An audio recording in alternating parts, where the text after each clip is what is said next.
السلام علیکم۔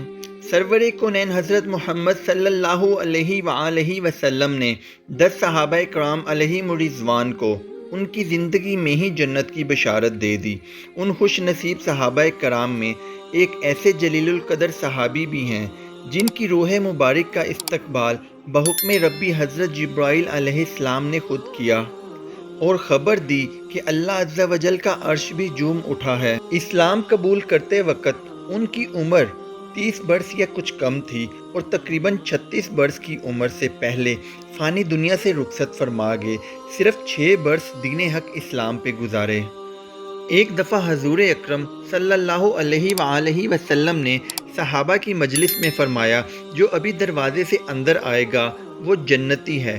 دیکھا تو بائیں ہاتھ میں جوتے، دائیں ہاتھ میں لاٹھی اور کھونٹی تھامے سعد رضی اللہ تعالی عنہ تشریف لا رہے ہیں۔ داڑھی مبارک سے وضو کا پانی ٹپک رہا ہے۔ تمام صحابہ کرام دیکھ کر بہت خوش ہوئے۔ ایک صحابی ان کے گھر تشریف لے گئے۔